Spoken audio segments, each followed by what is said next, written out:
Good evening, everyone. My name is Ritvika Sharma, and I'm a senior resident fellow at the Vidhi Center for Legal Policy, where I lead Charkha, our research center, which is dedicated to constitutional law. I'm delighted to welcome you all today for the launch of Vidhi's second digital book, which is called Heads Held High, Salvaging State Governors for 21st Century India, which has been published by NAVI Books and has been authored by Shekhar Narayanan, Kevin James, and Lalit Panda. Allow me a minute to introduce NAVI Books, reintroduce you to NAVI Books to everyone present here. So NAVI Books is Vidhi's open access digital book initiative, which aims to demystify complex subjects matters for in a more accessible manner for a more general readership. Through NAVI Books, Vidhi aims to set a benchmark in writing books in on perhaps very intricate or complicated Reintroduce topics. you to NAVI Books to everyone present here. So NAVI Books is Vidhi's open access digital book initiative, which aims to demystify complex subjects matters for in a more. I'm glad I could buy a couple of minutes because we're still waiting for Mr. Shekhar Gupta. So I'll move forward. So as I was saying, through NAVI Books, Vidhi aims to deal with and write on intricate and complicated issues in contemporary constitutional law, politics, and as well as other themes in a manner so that it reaches to a wider, more general readership. Vidhi's first venture, as some of you might know as part of NAVI Books, was Haminast, which was a biography of Article 370. And it was an attempt from our end to fill the void of sparse literature on a provision, Article 370, which arguably is one of the most complex provisions in the Constitution of India. Our second venture, Heads Held High, the poster of which you see right here on the screen, and Lalit's going to be speaking about this in far more detail, gives a rounded view of the office of state governors in India. NAVI Books is our sincere attempt to take literature and information around issues of general interest outside of paywalls, the vagaries of subscription models, login IDs, passwords, and whatever else separates access to information from ready consumption by people at large. And the NAVI Book initiatives aligns generally with one of Vidhi's broader missions, which is to continue doing high quality, accessible research, which continues to inform both public narrative as well as policy making. I really hope all of you enjoy reading Heads Held High and all the other future ventures we have as part of NAVI Books. Many thanks to everyone who has joined us today in person as well as virtually. I know some people have also joined us via Zoom.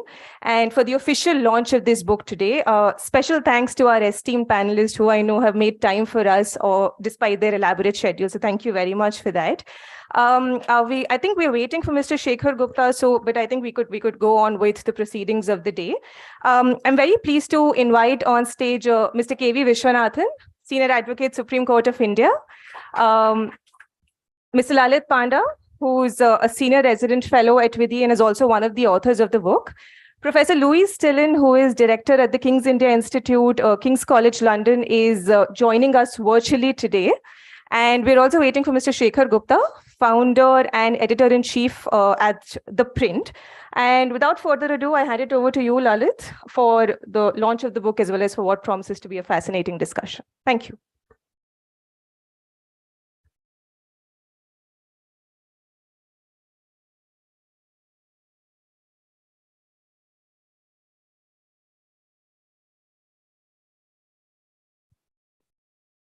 Thank you so much, Ritvika. And thank you so much to everybody who has come here, not least the panelists, Mr. K.V. Viswanathan, Dr. Louise Tillin, who you can't yet see on screen, but she will be there soon, do not worry. This is going to happen. We will see her soon, but she's there, she's already connected.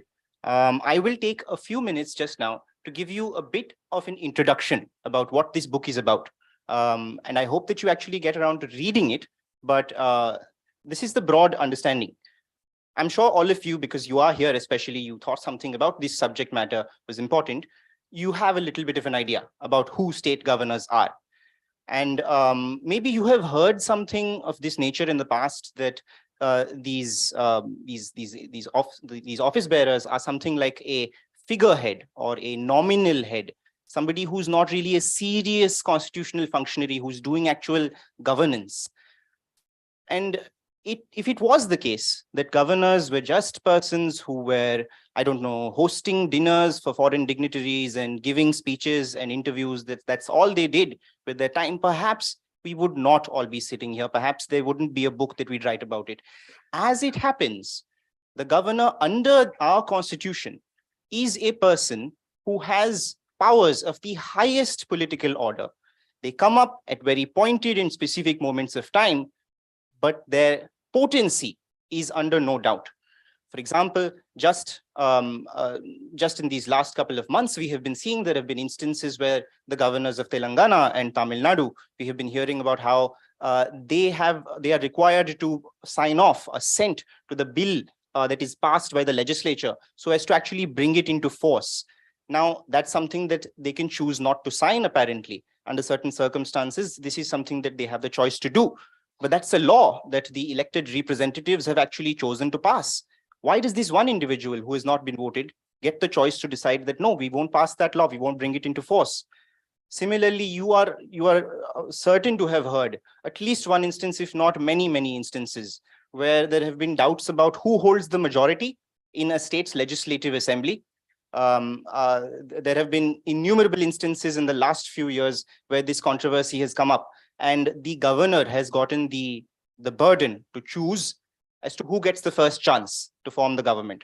And sometimes when the government is falling or there is doubt about whether the government is really in power, then it's again the governor who gets the chance to decide whether that is going to get tested on the legislature, and then the person is going to be dismissed, the minister is going to be dismissed. And just in these last few days, yesterday and today, this matter has even been in the Supreme Court, where the Chief Justice has made pointed remarks about how governors have been operating. And this instance, the specific instance has been about Maharashtra, where the governor of Maharashtra not only had the question of deciding between different parties, say between the BJP and the Congress, or some such question about weighing who should get the first chance. The question even came up about how politics inside a party, that is within the Shiv Sena, two different factions, the governor claimed to have power about deciding which of those two different factions would be getting the chance to form the government. Yes, please, ladies and gentlemen, we have Mr. Shekhar Gupta, founder and editor-in-chief of the print. You all know him by now, but thank you so much, Mr. Gupta, and glad you could join us. I was just introducing the book, and that's pretty much all I have to say about it. In the book itself, in a sense, there are three main parts of the book where we talk about the past, the present, and the future. In the past, we bring up how the office of the governor was looked at the time of British colonialism, at the time of the British Raj, and at the time of the Constitution, the Constituent Assembly debates where it was being drafted. Those of you who are familiar with constitutional law will, of course, know that what the Constituent Assembly thought, what they intended to make out of the office of the governor is often given a lot of respect and weight. It's not all that matters, but it's given a lot of weight. And there is considerable discussion in the book about what they intended. What was the idea behind the office of the governor? There is a survey of how governors have operated throughout the history of post-independence India. And finally, there is a discussion on how we can reform it. If there are really problems with how it's functioning, how can we get it to be reformed? Now, I want to take this moment also to make a couple of remarks before we launch the book. As a somewhat slow and, I guess, self-involved person, I've had the great fortune of having teammates who have worked with me, and not just Ritvika and Mayuri who are here and are working with me now, but also my former teammates and my co-authors for this book, Shankar Narayanan and Kevin James. Both of whom, please, if you could join me. As we are launching the book, I just wanted to say that, yeah, Shankar and Kevin, please, we just step down, yeah. Shankar and Kevin were with us a few years ago, but yes, they are some of the, not just the most brilliant and intelligent people, but also some of the kindest and most patient people that I've met. And it's been the case like this, even with my current teammates, that I've become accustomed to thinking that these actually go together and they are supposed to go together. So yes, at this point, this is going to be a digital book. So we're going to have a digital launch, and it's already up. All right. So, well, don't be alarmed. It is now live. Yes, there is no physical book. That's against the spirit of what we're doing here. But it is now live on the website. You can see the book by using the QR codes which are present here. You can see one. There's one by the door. Just use the QR code and you will have access to the book. You can read it anywhere you like, on your mobile phones, on your laptops, if that's how you like it. Right? And we just take a quick photograph.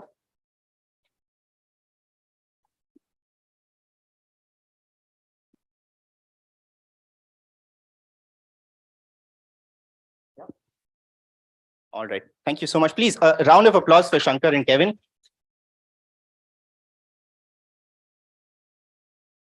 You would be surprised how much thought went behind what are we going to do about this? How are we going to actually launch a digital book? What's it going to look like? Can we make a video? Can we show the browser and then scroll through the pages? How is it going to look?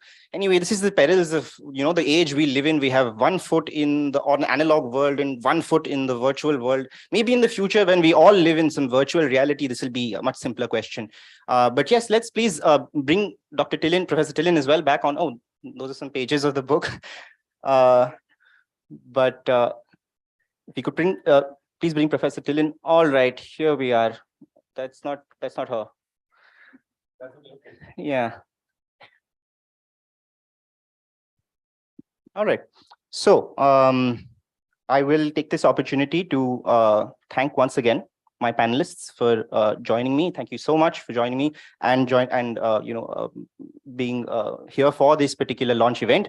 We actually have, I'm very happy about the combination that we have managed to bring together for this. We have a renowned journalist with the experience of decades of following the rough and tough of adversarial politics in India. We have one of the most erudite and experienced constitutional lawyers in India, and we have one of the foremost experts, not just on federalism, but Indian federalism.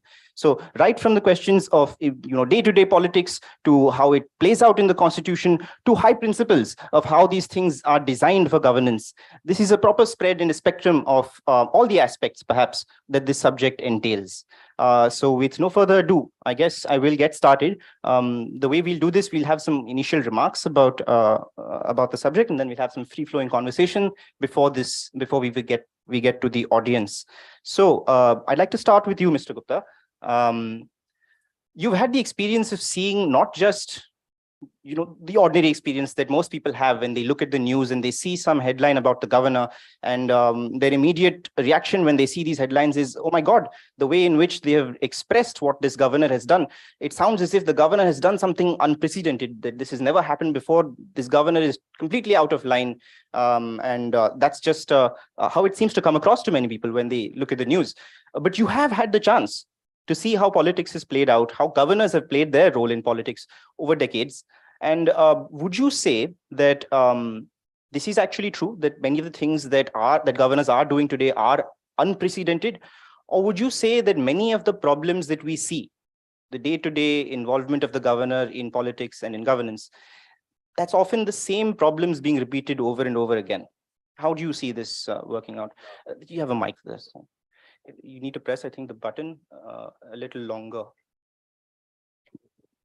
on the bottom.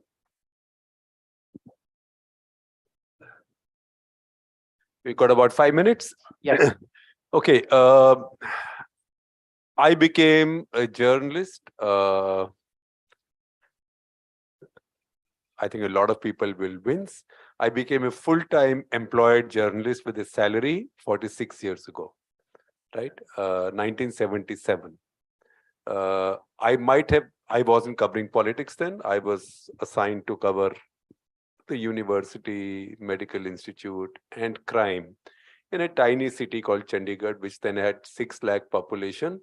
And it was the graveyard of a crime reporter because they had just about 6 murders in a year, right?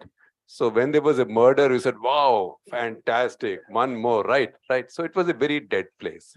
So we were not quite covering politics, but the first bits of politics that we saw our colleagues cover, and one of those colleagues was somebody whose daughter you now know well, Shruti Kapila, who's a professor at Cambridge.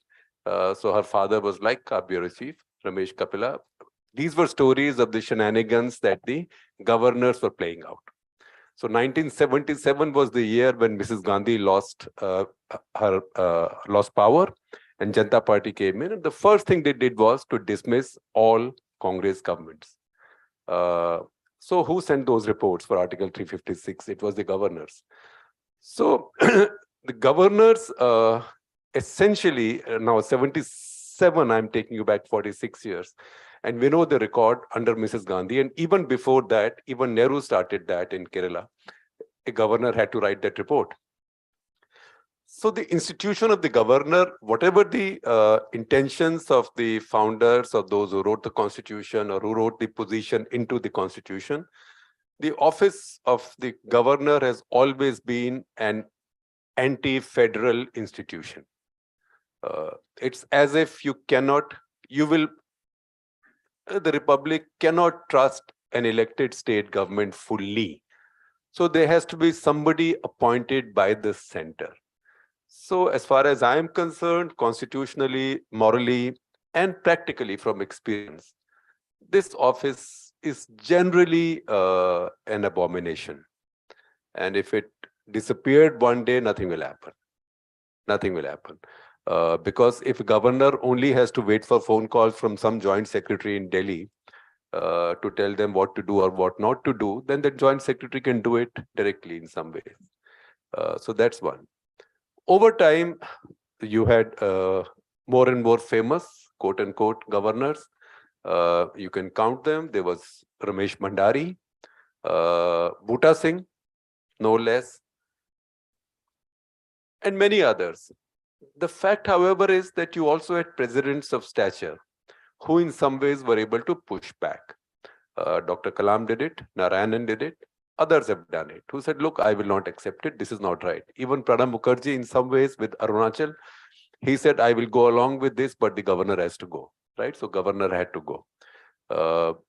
So I don't think the office has ever worked, whatever, if obviously intentions of whoever put it, whoever created the office were good, but it has rarely lived up to that. Because if the governor doesn't do anything political, then the governor is no job. So I will not name the person, although I think most people will guess it. But there was a particular governor in recent times who would be tweeting all the time, right? And he'd be tweeting all the time, and sometimes very controversial stuff. So there was that funeral procession of Yaqub Memon in Bombay. And I think Mumbai, because if this recording gets out, I'll be in trouble in Mumbai. And he tweeted that, somebody should make a video of all these terrorists or jihadis who are parading here, and they should be. So that created quite a controversy. It just so happened that in some other context, I happened to be in his capital city. And I put out a tweet saying I'm in this city because I was meeting somebody. And I got a call saying, why did you come home for dinner? So I did go home for dinner. And after we finished our dinner, governors also have good sumptuary allowance. They get access to duty-free single malt liquor as well. These are benefits of the office. So in that sort of mood of good spirit, I asked the governor, I asked His Excellency that, you hold a constitutional office. Should you be tweeting all the time? And should you be chattering on Twitter with Pakistanis, women in this case, good people, right? Good people, Pakistani liberals, maybe you can say. I said, should a governor be doing it? So he said, but before that, you tell me what I tweeted earlier on Yaqub Memon and what I've been tweeting generally, am I doing something wrong? I said, no, first you tell me, how can you as governor be chattering with Pakistanis on Twitter? So he said to me, he held my arm and he said to me, what do I do? I have nothing to do all day. My fingers itch, right? So because what could he do? The state was being run by his party, right? So he had nothing to do in the state. So if a governor is playing the governor's role, then he or she is only cutting ribbons and tweeting to Pakistanis. Tweeting to everybody, including probably Pakistani liberals. They will not tweet to Indian liberals, right? But any governor who is in an opposition capital will always play games. If you look at the Congress rule, UPA 2, by the time UPA 2 came in, just list the governors they had. That is the greatest ever elevation of the Indian police service. I think at one point, 6 or 7 of their governors were from IPS. It's never happened in India's history before or after. Why were they there? They were there, one, because they were people who had run intelligence agencies. Several, I think 3 of them were former DIBs, right? So they knew how to do this stuff. And second, this was also reward for services rendered in the past.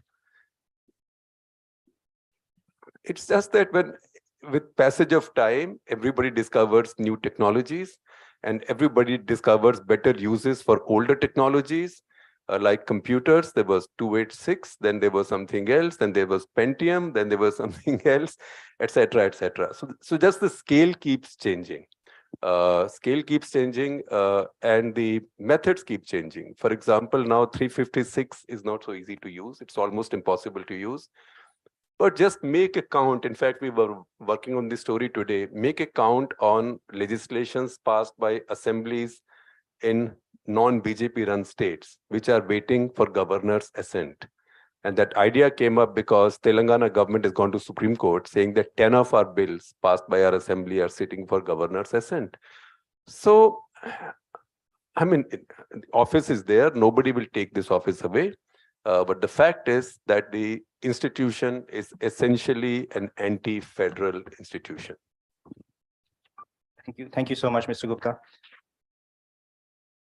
And it's interesting that you've given this swathe of ideas about how we think about how we have seen what governors have been doing. And I was able to gauge from you that we are, and that this is a common view, that do we really need this institution? Can we do away with it?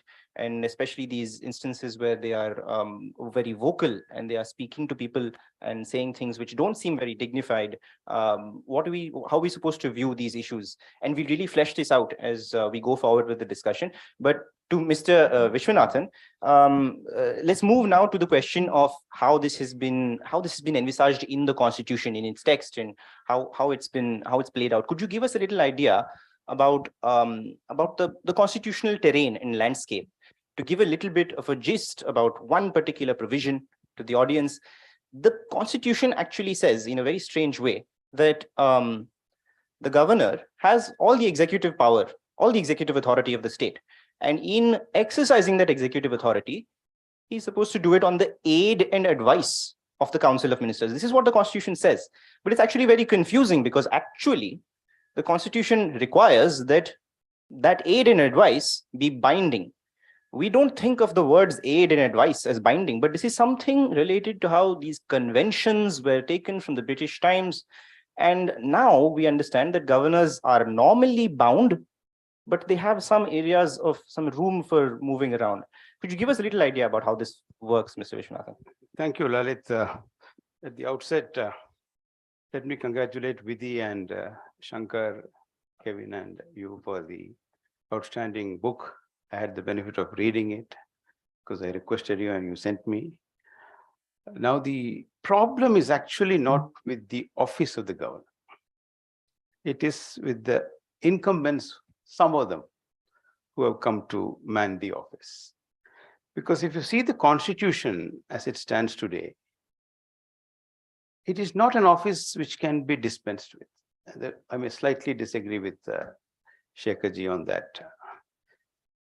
For example, formation of government after the elections are over, the hustings are over, and then, there is a multi-party, there's a number, there could be a fractured mandate. Now, somebody will have to have this role of calling the majority party. That's what the intention of the Constitution is. There's an article which says there shall be a governor. He shall function on the aid and advice. But for the governor, there are certain narrow areas where he functions on discretion. which is without the aid and advice. You can't tabulate it exhaustively, but an attempt was made in some sharing, and as you have rightly captured it, Navam Rabia has actually, crystallized it further. So the call to be made as to who should be invited to form the government. At that point, there's no aid and advice. There's no government yet in position. The previous government has been voted out of power. The new government is about to take charge. So you need the office of the governor. So that's one area where he exercises discretion. Secondly, if there is a constitutional breakdown, assent is one part where the governor's role is really, except for reserving it to the president, where it could overlap with an area where the parliament alone could legislate, because that's a call again he will have to take. It can't be left to courts in judicial review. Emergency powers of dismissal. In the Bommai case, while 2 instances they found that there was gross abuse of power by the governor in formulating the report, and the report alone need not be the basis also. But in 3 other states, they found that the report was valid. So he is perceived as a representative of the center because we are a quasi-federal setup. We are still not a federal setup like the United States. We are a quasi-federal setup. And one of the intention was, perhaps it was relevant in the 50s, that fissiparous tendencies could emerge in the state. So there could be claims for secession. So we need somebody who would give a, be a representative. Idea was it will be an eminent person who would give sage counsel. That was the intention. But the problem is, like in most public offices in our country, the incumbents have, breached the clarion call that both Babu Rajendra Prasad and Dr. Ambedkar made in the Constituent Assembly. That's not the constitution that matters, but ultimately the people who man them. It's an oft-quoted passage. So here is a structure where he has this role of calling it at the outset when the elections are held. Midway when there is, defections, genuine large-scale defections, not when the governor is entering the political thicket. I don't want to comment on the case which is going on, where he, enters the political thicket and misuses his power. An umpire of democracy turning to be a saboteur. That is the problem. I remember a meeting where Justice Krishnaya presided. I've been trying to see whether it was written somewhere. He said, we must have all checks to see that he doesn't turn out to be a constitutional cobra, he said. That's the phrase that Krishnaya employed. I'm not able to locate the written word. I remember him speaking at the Constitutional Hall. So, assent of bills. The 4 areas which will really require, certain discussion, which you have thoroughly thrashed out in the book, and the formation part, where, you genuinely go for the majority party, or a pre-poll combination, or a combination post-poll when there is no pre-poll combination. For every Ramesh Bhandari, you have had a Barnala who refused to recommend in spite of the dictates from the center. You mentioned it in your book. So, secondly, on the midway change of governments. Thirdly, on assent of bills. It's a huge issue. There's no time limit prescribed. They're trying to defeat the, democratic process. The legislature has passed the bill.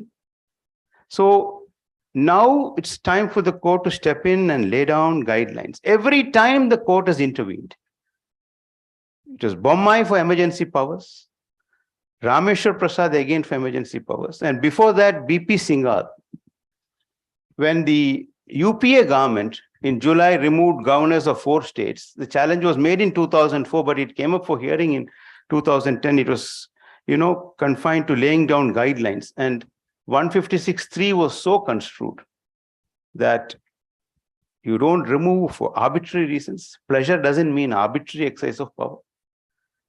You don't remove because his ideology is not in sync with your ideology. Very often it happens when the ruling party in the center is different from the ruling party in the state. And a time limit to be read in. There is a fundamental principle of law that where there's no time limit, you read a reasonable time in it. It's this constitutional duty. There are other functions. The disqualification of an MLA who's already elected is by the election commission, governor on the advice of the election commission. The election commission is binding. There was a case, I was part of it, but we ultimately succeeded. But there was a case that the governor was not forwarding the papers to the election commission. That was the issue was that, he was trying to protect the incumbent. So it had to be moved. So every time the court had intervened, there have been guidelines and there has been, some restriction, some, a prevention of abuse of power. So I would think that what is really required is not abolish the office, but lay down certain parameters. And one of the reasons which occurred to me, but I found that you already mentioned in the book is, let sunlight in, get him to record reasons every step down the line. Make it somehow mandatory to put it on the website, the RTI power, so that he is subjected to public opprobrium. And the press, they are not, fortunately, we have, maybe some part is compromised, but we have an independent press.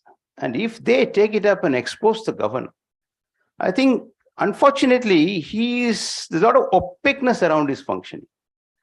If it is brought out and he has this fear that he would be named and shamed, they would come around. They would be genuine umpires of democracy. I think that's the way to go about this office. I won't even call it a necessary evil. It is a necessary office. It is an important office, but we need incumbents who man it, who are of moral fiber, who have genuine democratic concern in mind. And it's not that we have not had it. We have had exceptional people. I think the way forward is that. Thank you so much. This is lovely. It's nice to see these two perspectives. These two perspectives coming from the two places that they come from, where we see the way in which governors act day to day, and then we look at how they act at specific moments when they are called upon by the Constitution, supposedly, to do certain things according to the principles of the Constitution. And it's not been clear, because there are many voices that say abolish it. There are many voices that say constrain it with rules. And I think it's now a good time that we zoom out a little. Yeah, sure. Mr. Barnala, I'd just like to underline the fact that Mr. Barnala, being an Akali Dal leader, had an ideological position on the office of the governor and on the powers of the state. He was an Akali Dal leader and he was committed to the Anandpur Sahib resolution of 1974, which said that center should only have powers over currency, foreign affairs, and I think mainly currency, foreign affairs, and defense. So that was Article 370 plus. So he was committed to that. All these people had stood at the Gurdwara in 1974 and sworn by that resolution. So for an Akali Dal leader to play a non-interfering governor was being true to his ideology, even more than being true to the Constitution. I just have to muddle everything with politics. No, but that's absolutely correct. And this really brings out how this variety of views, there's not been any one view about how governors should be carrying out their duties, nor has there been any just one fixed view about how federalism is supposed to be implemented in our country. And this is actually a good point at which to zoom out a little bit from how the Constitution, the courts, and politics have been playing out, to think a little bit about the question of design. Because it's easy to miss the fact that many of the ways in which our Constitution and our politics has been working has not been through the choices of individuals made day to day. It's been because of the way the game has been constrained already. The Constitution itself has put in place, through its design, things that are already determining many choices made by actors at this present moment. So, Professor Tillin, you've had the opportunity to study, and you had a deep insight of various ways in which federalism is implemented in different countries, how the principle of federalism actually is supposed to function. And I think you would be best placed to give us a little understanding about how it was implemented in India. What was the idea? What was federalism supposed to do in India? What was unique about it when it was thought of as something that we need in India? And what is it supposed to do for individuals, day-to-day Indians? How was it unique? What was new about it? Thank you, Lalit, and thank you to all of you for having me here and bearing with the fact I am appearing remotely. I really wish I was there in the room with you. First of all, thank you, and many congratulations for the launch of this really important book. I think truly the first systematic study of the governors, which I really welcome. I think I'd like to start just by noting that the design of the Office of the Governor is fascinating from a federal point of view, because it embodies what I think is a really still unresolved contradiction in the design of Indian federalism between the centralizing tendencies that are there enshrined in the constitutional text and the recognition of state autonomy, which is there too in the constitutional text, but has also been enhanced through the practice of politics since the constitution was promulgated. So I see that as the central tension in India's constitutional design. And I think, as the previous speakers have said, the failure to adequately define the scope of the governor's discretionary powers really meant that the constitution left the operation of federalism exposed in very important ways to the ways in which the inhabitants of the governor's office have interpreted their role, and indeed the ways in which those incumbents have also interpreted the nature of Indian federalism. So I really think this is an important inquiry, and I'm very glad to be part of the conversation today. You asked me about the design of Indian federalism, how it departed from other models, what makes it distinctive, what its purposes are.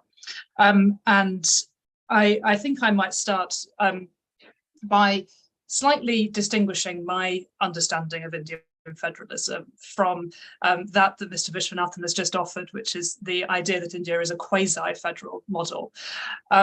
I think that in very important ways, Indian federalism needs to be seen as a model in its own right, not as a diminished version of something else. This is not American federalism light.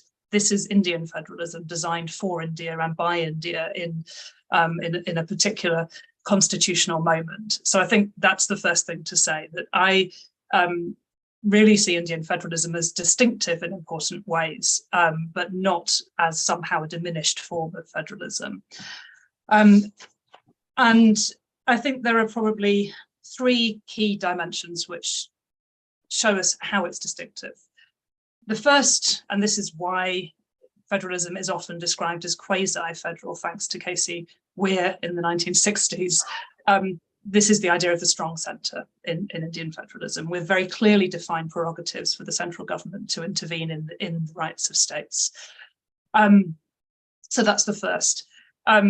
Very often this element of Indian federalism has been understood in the context of partition and as an attempt to protect against what otherwise might be the vociferous tendencies of future, secessionist attempts.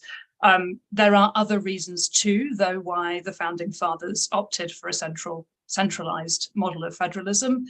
In brief, those are also related to the kind of national economy that the Constituent Assembly was trying to build, ensuring that a central authority had the ability to regulate economic competition and bring a national economy together, but also connected with the kind of democratic project that the Constituent Assembly was also embracing with the extension of universal franchise. So for many reasons, Indian federalism was designed with a strong centre. The second distinctive element, I think, is the strong degree of interdependence that it entails between the central government and state governments. And this was also quite unique in the mid-20th century. So both the existence of a substantial concurrent list, but also the administrative dependencies of the centre on state governments. All of these mean that there is a really strong degree of interdependence shot through in the Constitution. And the third key thing that makes Indian federalism distinctive is the degree of flexibility that it enables. And that is partly by virtue of the fact that India is a parliamentary federal system, obviously, which means that a party with dominance in parliament is able to amend the constitution, interpret with some degree of flexibility some of the provisions of the constitution. And I outline all of those in some detail because I think the office of the governor is really critical in all three of those dimensions, both in the way that the centre interacts with the states and what it means to have a centre-heavy form of federalism, also in the way in which the central government interacts with states on a day-to-day basis.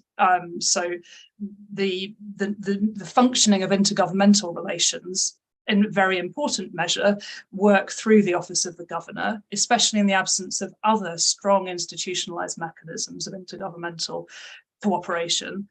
And lastly, the governor's office is absolutely emblematic of the flexibility inherent in the Constitution.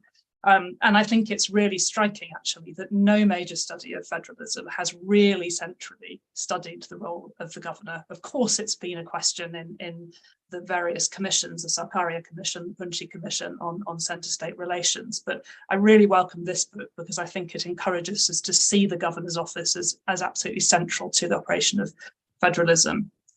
The last point I wanted to make is really resonates with what the previous speaker also said, which is that federalism works not only because of the design of institutions, but how they are interpreted and practiced in day-to-day political life.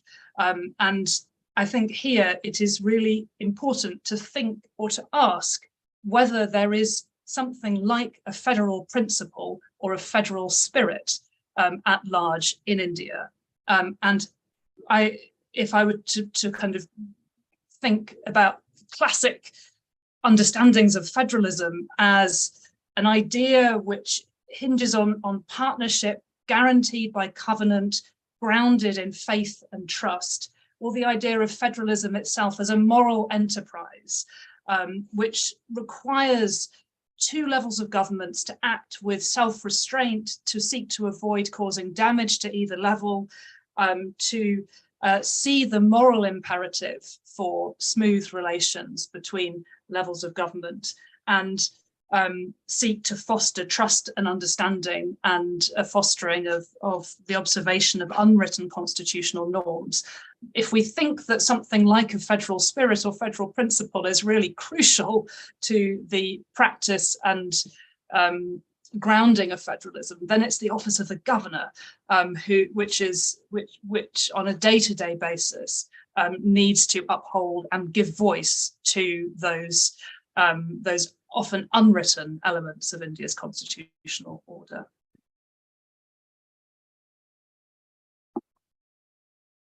Thank you so much, Professor Tillin.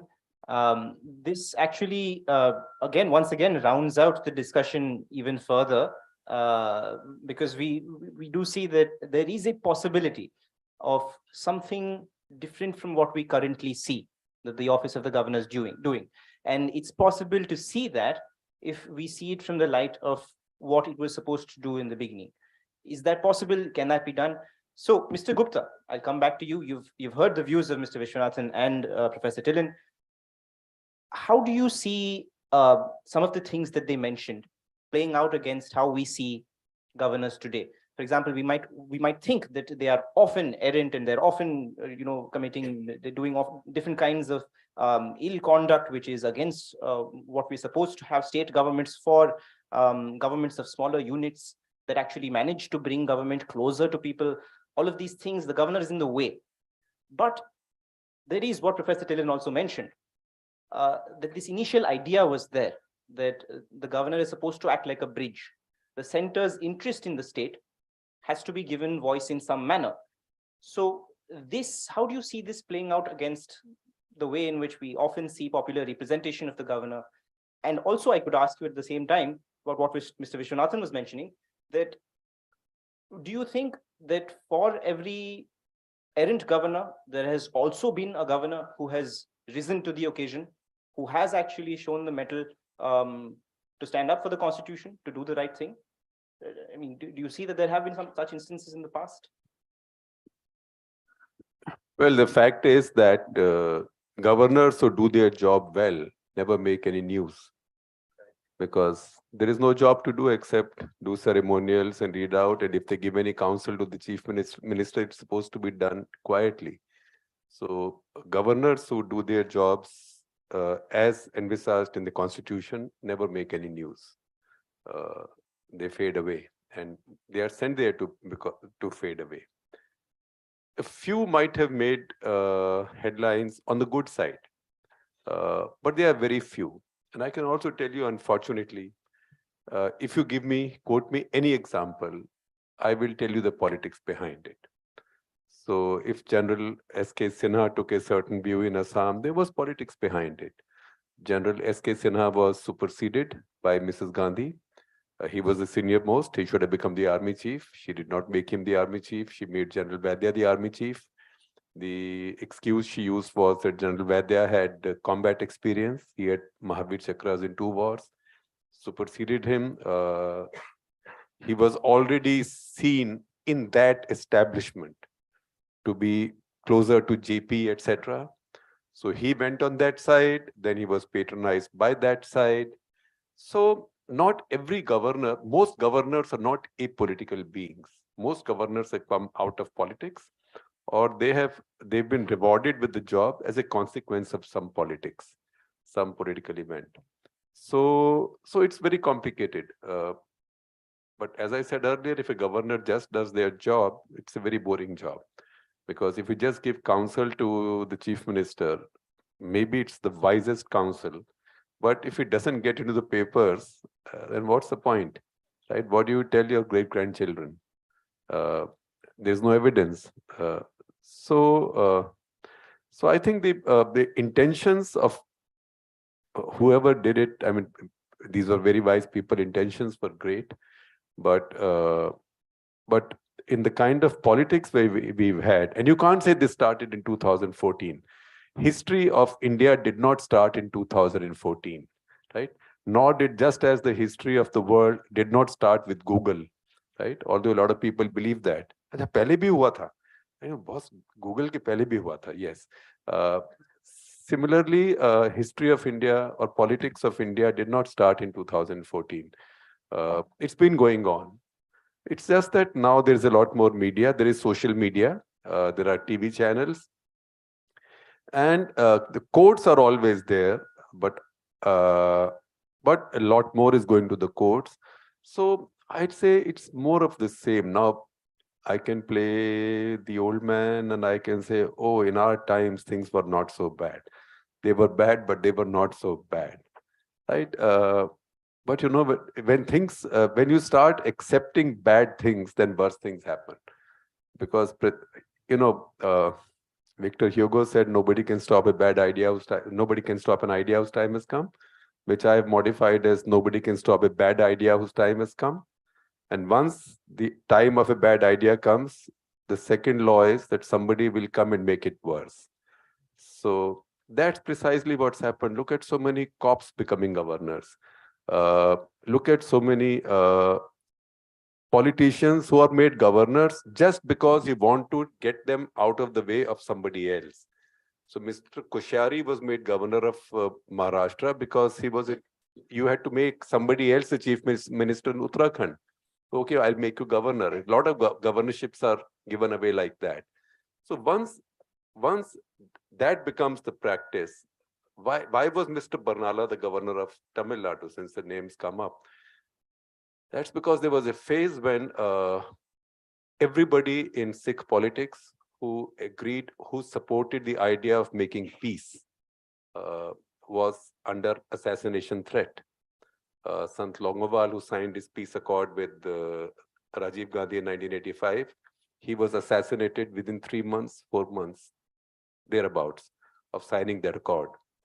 Sardar Balwant Singh, the finance minister of Punjab, who acted behind the scenes to make that settlement between Rajiv government and the Akali Dal possible, he was assassinated. Mr. Barnala was another of these so-called peacemakers, and he was a marked man. So he had to be taken to either Puducherry or to the Andamans or to a Raj Bhavan someplace. That's how Mr. Ribeiro, who was Punjab DGP, he was sent to Romania, Bucharest as ambassador, because it's an East European country, security is very good. Nobody had imagined that East Europe will unravel and two assassins will get into Bucharest and shoot him and his wife. They survived, but they took a lot of bullets. So a lot of these appointments were made like that. But when Mr. Barnala goes to Tamil Nadu, whoever did this got their politics wrong. I think it must have been VP Singh's government, because they got him to Tamil Nadu also at that point, because he was coming in the way of Mr. Badal and others. They were allies of the VP Singh government. So he had to be rewarded. But they made the mistake of sending him to Tamil Nadu, forgetting that since the 60s, there had been a very strong alliance between the DMK, right from the times of Annadurai and the Akali Dal, on exactly this question, on the question of federalism, and on the question of states having more power. So you can analyze every single case like that. So you can say, oh, so-and-so did this, so-and-so on the other hand. I don't think, even if you did a count, a cricket score sheet, I think it'll be quite a poor score sheet. It'll be a bit like India all out at Adelaide at 36 all out on one side, and somebody getting 505 for 5 declared on the other. Right. That's a pretty clear view on that. Mr. Viswanathan, I'll give you the chance to either, if you have some examples, or if you'd like to mention about how you see this possibility of the good governor, this image of a governor who's actually doing the right job. And I'd like you to put that against also the solution that you suggested. You've suggested that there have been these interventions by courts. The most prominent ones that we hear about at the time of Bomai, about president's rule, state emergencies, however you call it, and over the course of time, with the development of this idea of a floor test to decide these tricky questions, and the exact questions where we think governors are necessary, that they need to do something about these hung assemblies, or in places where majorities are unclear. Those are the places where people think that this sort of institution makes a little sense. There's been interventions on that. And now we have this intervention through Nawam Rabia, this current judgment that might be coming out soon. It's been reserved by the Chief Justice's bench on Maharashtra. All of these things, have you felt that they have been effective in solving the issue? Have they've made progress in some, but have they gone all the way? And especially on the question of BP Singhal, the judgment which tried to create a solution about the appointment question. Perhaps you could give us a little about that as well. Appointment and removal of governors. Sorry. See, the interventions have definitely improved the situation from before, at least in theory. But on the practical side of it, it is again dependent on the people who operate it. You mentioned appointment before we go to Singhal. There's another problem of transfer, which you have addressed. You want to get rid of a governor, you can always transfer it. Appointment, you have suggested a mechanism very similar to what the mechanism which the Supreme Court has now said in Election Commission. But I think governor being purely an executive appointee, I think the best way to streamline would be to make the consultation mandatory and meaningful with the Chief Minister of the state, and make it transparent. Equally so for transfer. But I don't think beyond that, on the governor's office, there could be any, restriction or a committee, because it's purely, even the role of disqualification is on the opinion of the Election Commission. It's binding on him. He has no role on that. So there's no quasi-judicial functions or, large-scale democratic functions like the Election Commission does, which the Supreme Court saw. There are people who have opposite views on it. Now, coming to removal, you see, the Supreme Court only went thus far. That is, pleasure doesn't mean you can act arbitrarily, whimsically, remove him, with no reasons whatsoever. or because he's not in sync with you, the very words used in the judgment. And they also said that if the governor who's removed comes to court and makes out a case of prima facie of an arbitrary removal, we could call upon the union to show the material on the basis, and a relief could follow. They also said that because two views would be possible, we wouldn't want to interfere. So that is where it operates now.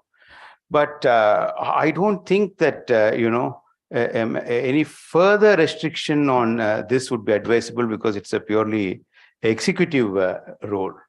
It is all in the implementation part of it. I know your book addresses a serious concern that it is all well said in theory, but it is not, but who is to bring this?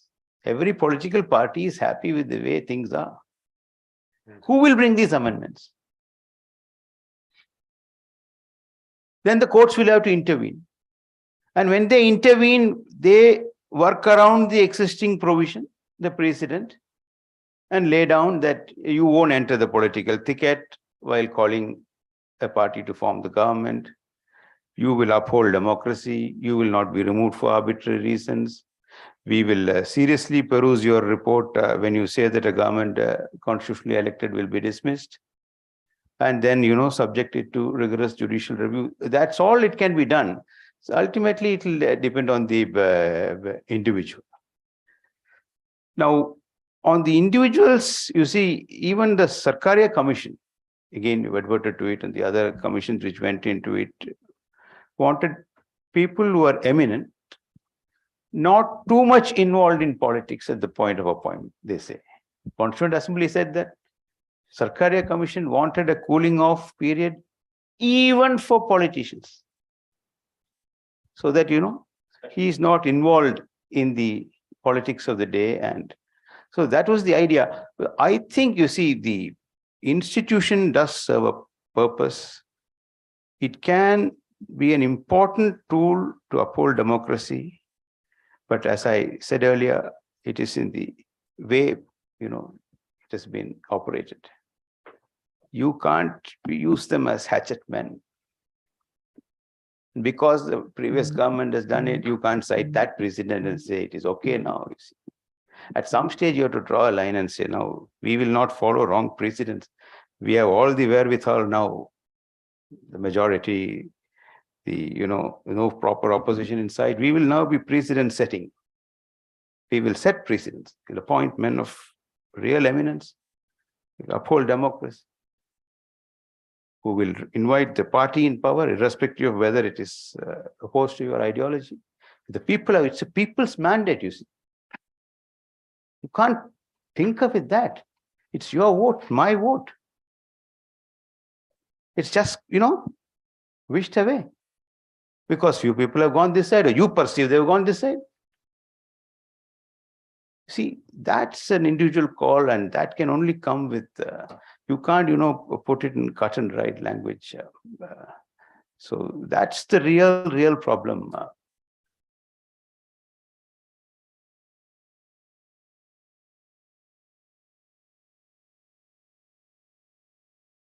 Governors have been acting out, and there needs to be a solution for it. And everybody has been suggesting them.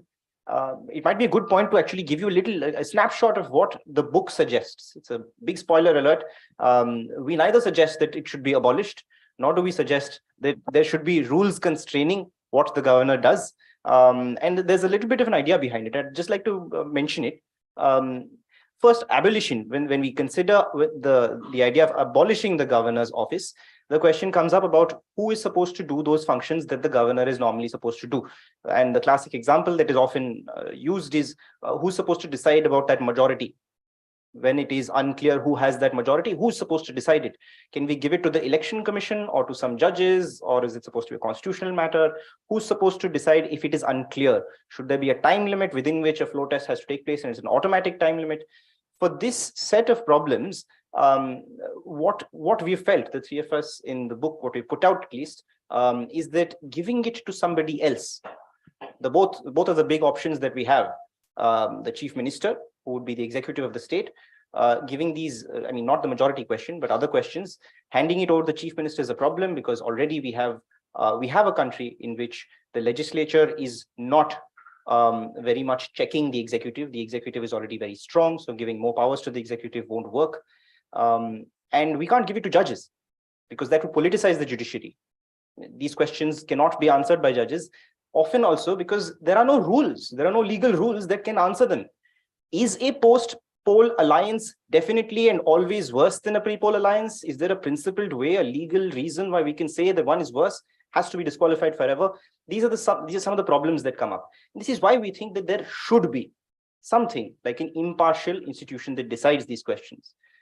Then on the question of limiting it with rules, what we have somewhat tried to flesh out is that we already have an extremely long constitution. And it's actually indicative of how we are a very low trust society.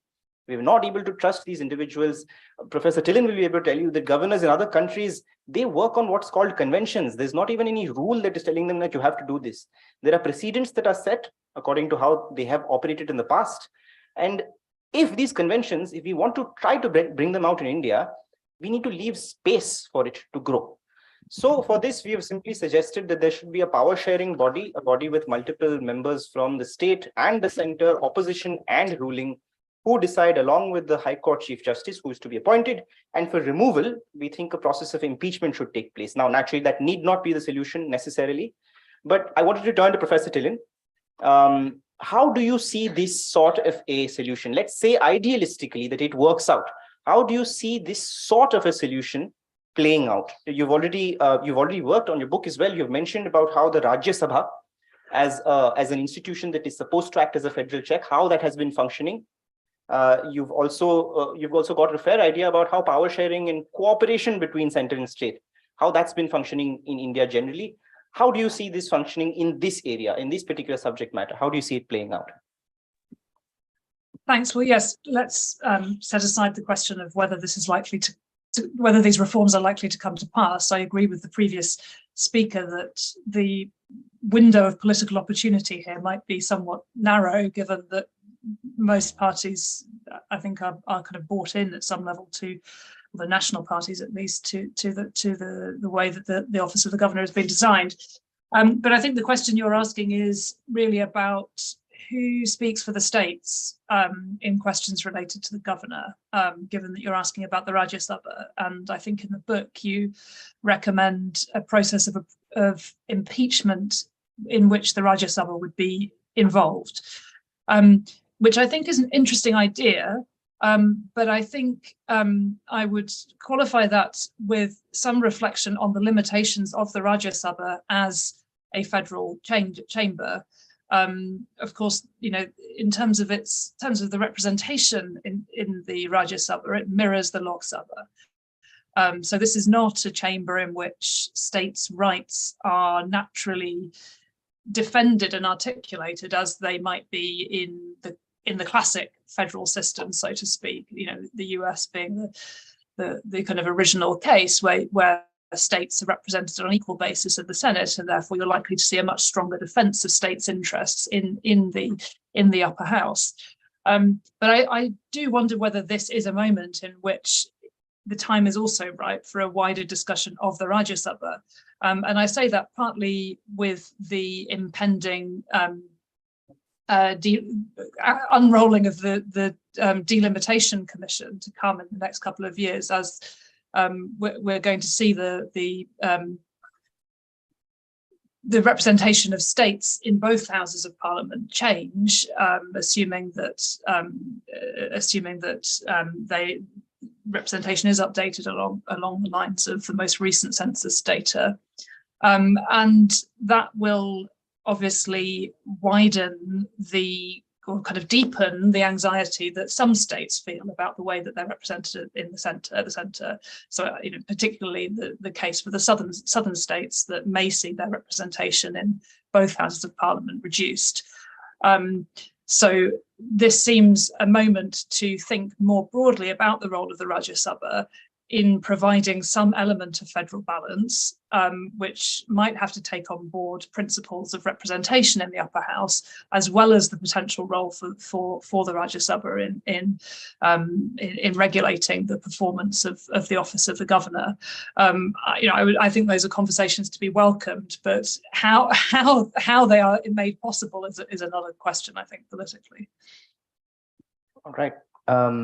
So I think at this point, I just ask one final question, and I'll open it to both of you to put it out. In a sense, when this subject has already come up, but in a sense, when we talk about constitutional law and constitutional reform, it's markedly different from ordinary politics. Like in a cricket game, when you're playing the game itself, you can bowl someone out, you can catch someone out, you can hit a six, and it hits the boundary. But at no point during the game do you play it by saying that, hey, let's shift the boundary, let's change where the boundary sits. Or like in gully cricket, should we start making one top out? Is that something that we'll start allowing? Let's change the rules itself. Constitutional law is supposed to play this sort of a role. So I wanted to ask both of you, because both of you had a strong engagement with seeing law, perhaps more on Mr. Viswanathan's side, and seeing politics on Mr. Gupta's side. How do you see this playing out in India? The question of constitutional politics. Do our politicians really rise to the occasion and treat questions of constitutional politics as different from question of day-to-day politics, partisan politics, or party politics, as one would say? Do they differentiate between them? Are they able to? Mr. Viswanathan? See, I think it will depend on the individual as to who would want to be known as a statesman, who would want to just pass on only as a politician. So that is a purely individual thing. Coming back to your question about writing it down in the Constitution, and this was the situation under the Government of India Act. You also refer to the instrument of instructions, which was appended, which was debated. Initially, there was a view that we'll also have an instrument of instruction, but that was given up, and they said, let the conventions grow. See, these were some assumptions the constitution makers made. Some of them gone awfully wrong, but the intention was bona fide. They said, let it evolve from situation to situation, and then, let a convention build around the areas where discretion has to be prescribed. The other aspect is of constitutional morality, or what you call it, political morality. That is again a purely internal personal factor.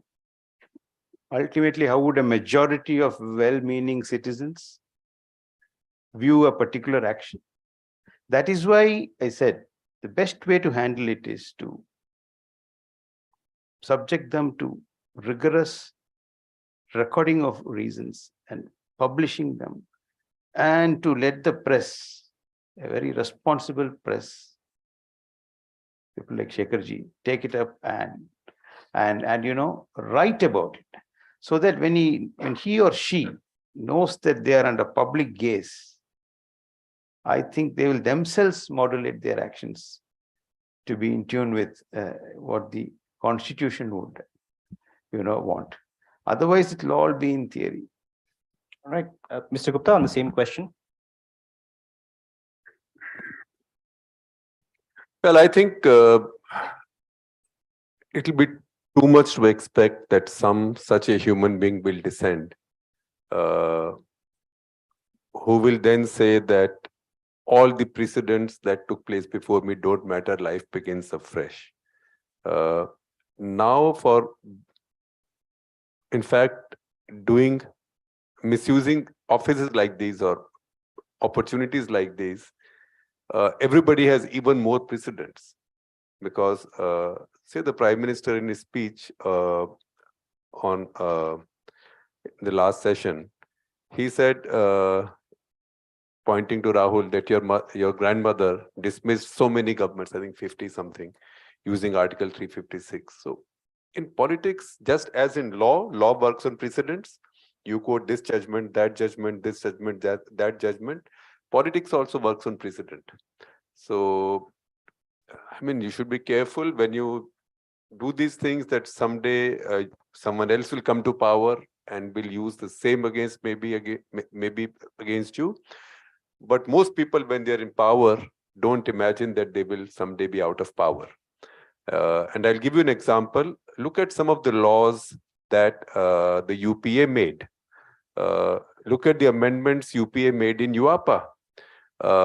UPA had to repeal POTA for the simple reason that to set up UPA 1, a common minimum program, some of the parties who were coming along, they also brought along Muslim concerns that POTA was being used to target them, right? So you said, we will repeal POTA. So POTA was repealed. Now POTA was repealed. At the same time, you amended UAPA in such a way and put so much toxic stuff in it that I'm sure many of the victims of POTA feel nostalgic about that one now, right? So so you do these things.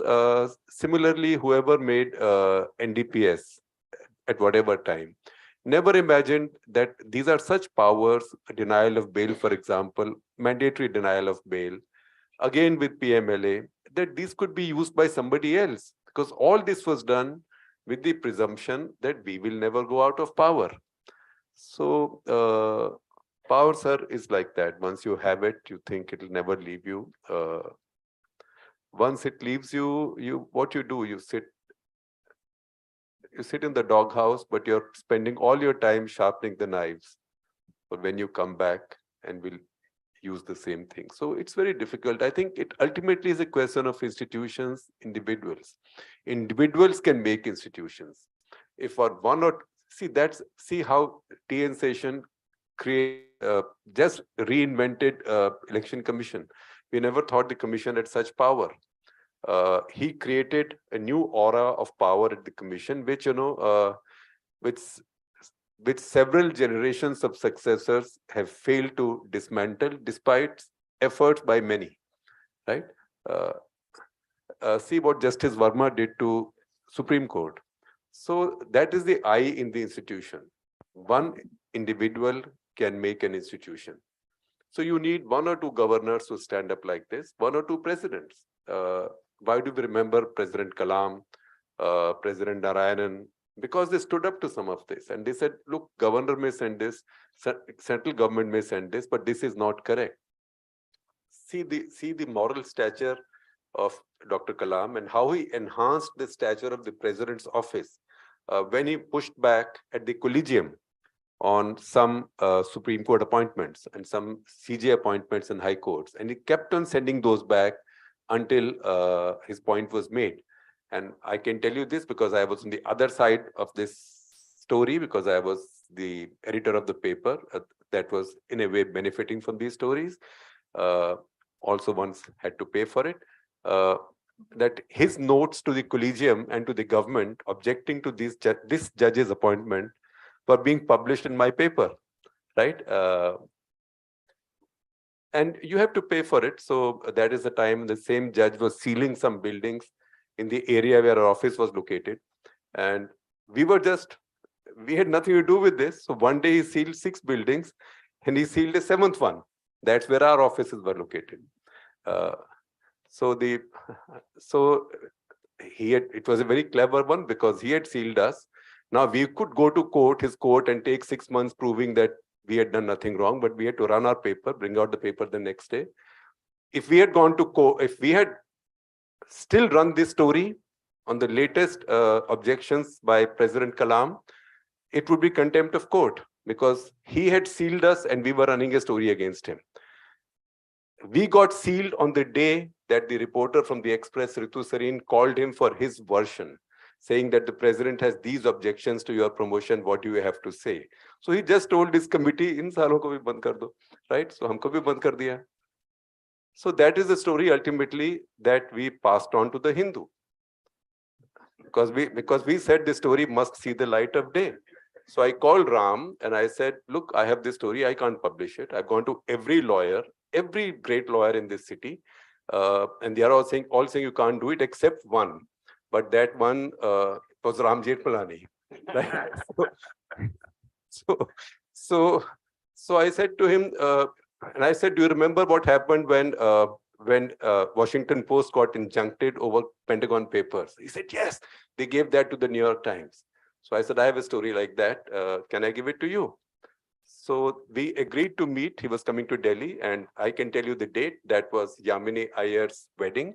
So we met at Yamini Iyer's wedding, and like an old spy operation, I took out the printout of the story and gave to him. But all of this happened because Dr. Kalam stood up, in this case, to the collegium, right? And that judge, as a result, could never make to the Supreme Court. And you know who I'm talking about, right? So, because in your community, everybody was happy that he did not make it to that. So I'm saying that if an individual wants to make something of a position, they can make everything of that position. In this case, this stuff also got published in a newspaper somebody could trust. So, so institutional positions enable you to do things. But as Justice Verma said, that you can do it. One man can make an institution, or one woman, but there have to be two requirements. One, you should not have a past. And second, you should not have an expectation in the future. Thank you so much. That this is great that we are not only are we seeing the importance of idealism and high principle, and also the importance of an individual, but we have these anecdotes as well about how power makes one forget, and yet going out of power brings all the grudges out of the shadows, and you suddenly regain your memories. Oh, that these things can happen, and they have happened to me. We are running pretty much out of time, but we are now up for questions from the audience. Yeah, we will take perhaps 3 questions to start, and we'll see where it goes. And the mics are, yes, please. Yeah. And please also let us know who you're directing the question to.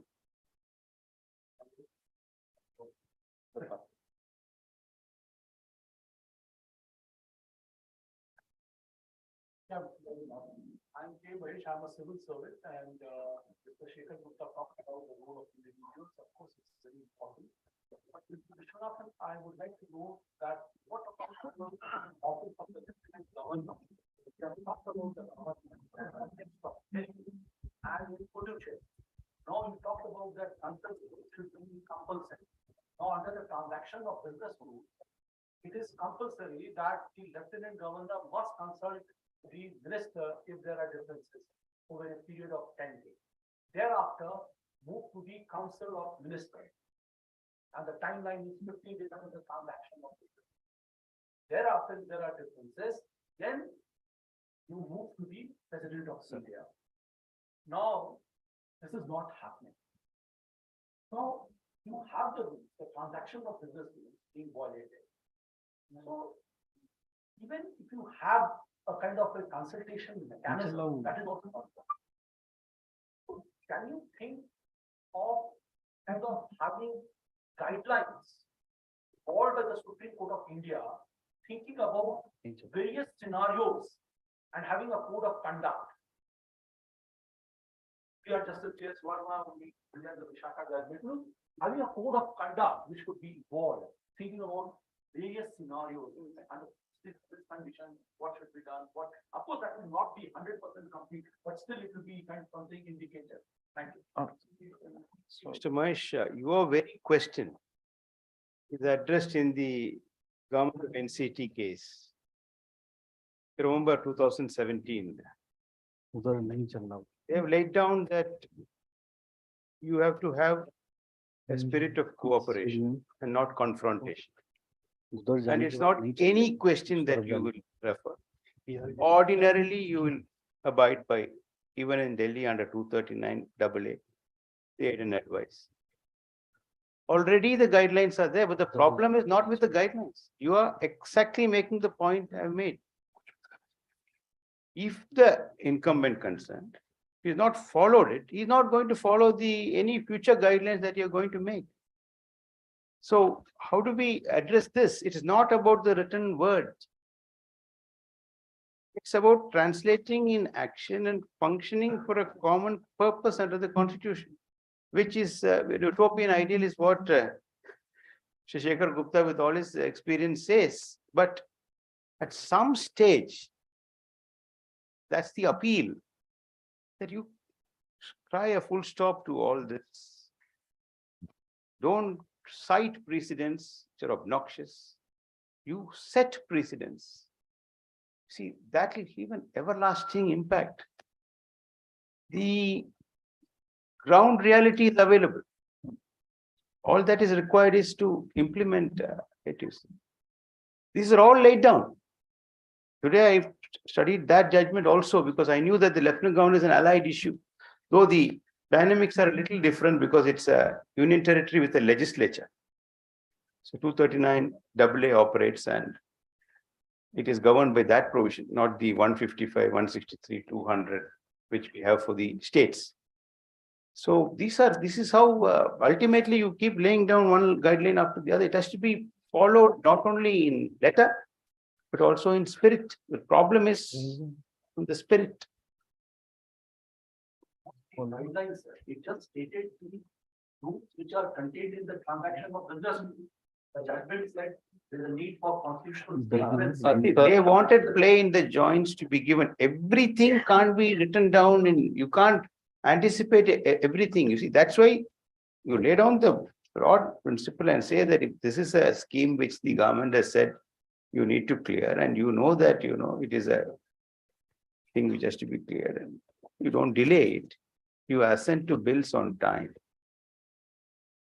Unless it is patently unconstitutional. The book has an instance of Kerala where there was an ordinance which was reversing a Supreme Court judgment. And the governor was faced with a situation when the bill was sent as to what is to be done with it. Patently unconstitutional because it didn't remove the basis of the judgment, which is permissible. It reversed the judgment. So he was caught in that bind and he wouldn't sign it.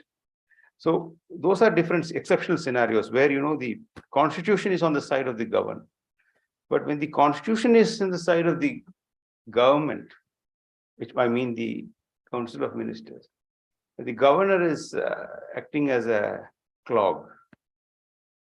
You see, that's a... So I think we'll take two more questions back to back, and then we will, I think we will be short on time. We are done with time, so we will wrap it up. So there's one hand here and one there. Is there, that's it? Yeah. Okay. So can we have the mic here and one there? The mics. Oh, he already has mic. Yes. Go ahead. Good evening, sir. My question, my name is Shaurya. So I am from JNU. I am doing my PhD from JNU. So my question is to Mr. Shekhar Gupta. Sir, that you compared the office in the last part of your talk. You said that one man can do a lot if he wants.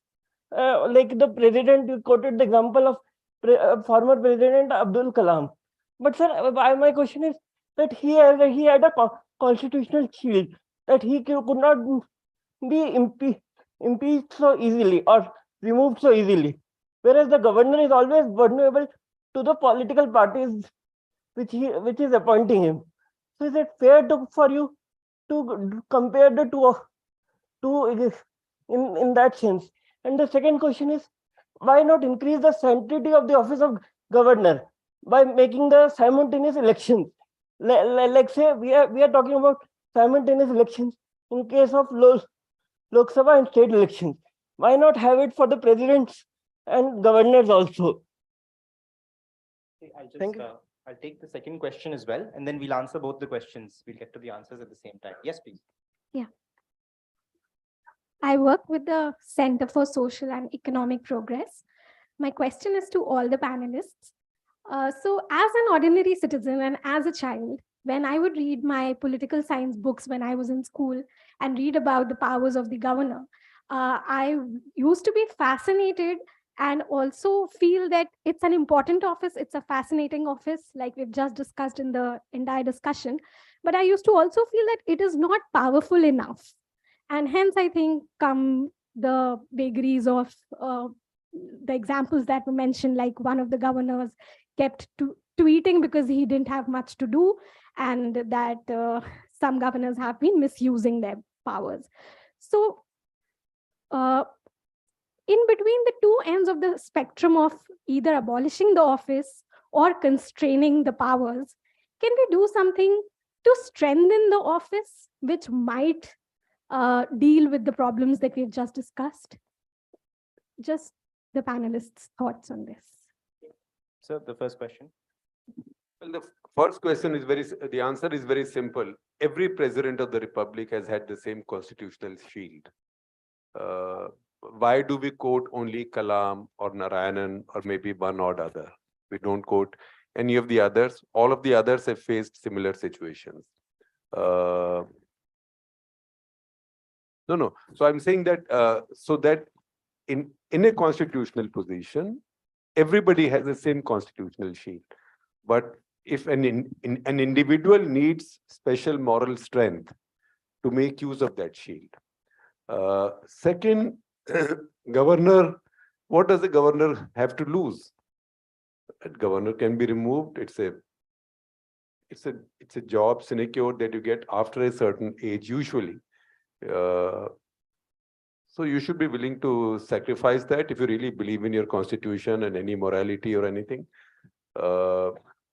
Third is your question of simultaneous elections. It's much too complicated. Who's going to accept having the term of their term in power curtailed?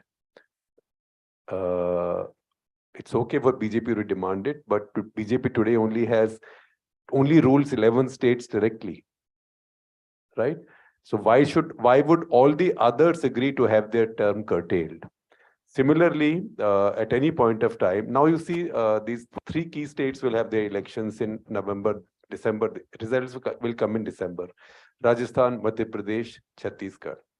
Right? If after that BJP decides and everybody agrees that there'll be simultaneous elections, will the BJP be willing to have fresh elections in the states if they win those elections where they just got power? So, this is a complexity that has arisen from the era of Article 356, misuse of Article 356, when governments were dismissed very quickly, right? And that's how the whole algorithm got upset. But one act by a good constitutional body or individual can make lasting difference. Think of the Bomai judgment. That Bomai judgment has stood the test of time. Bomai judgment destroyed the idea of the misuse of Article 356. You simply cannot misuse Article 356. You have to have a very good reason to use it, for which that article was designed. But one judgment of the Supreme Court has done it. Maybe tomorrow some judgment of the Supreme Court on the governor's powers also will do something like that. That was a blow that a great institution struck for Indian constitution and for propriety in Indian politics. And that's how this happens. You want to answer that? Just to supplement on Shaurya's question on election of a governor. You see, we can't afford two power centers. An elected governor will have a sense of entitlement to, deviate from what the elected government is advising. And we are a Westminster model. It's not the Potomac, but the Thames which fertilizes the Yamuna. Similarly, in the state, the aid and advice, the governor has to be a figurehead. He can't be a power center. He was intended to give sage counsel, warn, advise, and discharge his duties. So election is a strict no-no. He was a representative of the center, plus, to ensure that, there are no secessionist tendencies. That was the whole idea why it was conceived, and we continued on Malavika's question. The whole idea is they should not be powerful. Can't make it more powerful. They have a particular designated role. They need to be sensitive to that role. It is a constitutional office intended for a particular purpose. The idea is you will follow conventions and be an umpire. You have been given the immunity so that your actions are not questions. But unfortunately, some have read it as impunity. So you can't make it any more powerful. Idea is how to regulate their action. Judicial intervention when there is misuse, or self. Today the only course open is for judiciary to lay down and expect that they will follow it. Otherwise, hustings, the center which nominates the governor, it will be a poor reflection, and it is expected that people will show their anger. You can't by express provisions make them any more powerful. Problem is to deal with the misuse now.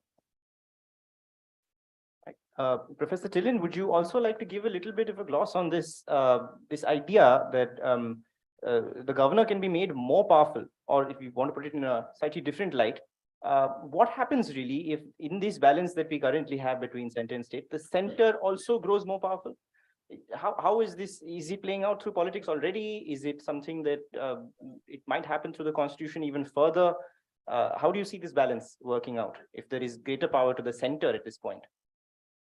Well, yes, my main response was going to be that unless and until the states have more of a say in the appointment of the governor, I can't see that there's much to be gained by making the office more powerful. But if the states do gain greater say or involvement in at least a discussion about who is appointed as governor, then one way of imagining a different role for the governor would also be to see them as having the potential to be more involved on a day-to-day basis in other elements of intergovernmental relations. We haven't really talked about the absence of other strong spaces for negotiation between the centre and the states. We know that the Interstate Council hasn't really lived up to the expectations that were had for it, and so on. So, in another parallel universe where the governors were appointed differently, they embraced more of a spirit of federalism, you could see their office as playing more of a role in smoothing over or enabling greater discussion and coordination between the centre and the states. But as it's currently designed, I can't see the strong argument for further empowering the office of governor. All right, ladies and gentlemen, folks, there you have it. Please, a huge round of applause for our panelists, Professor Louise Tillin, Mr. Shekhar Gupta, Mr. K.V. Viswanathan. Mayuri, there's a few tokens of appreciation that we'd like to hand over to you. Professor Tillin, yours will be on its way. It will run its course across the borders and it will reach there. But yeah, please.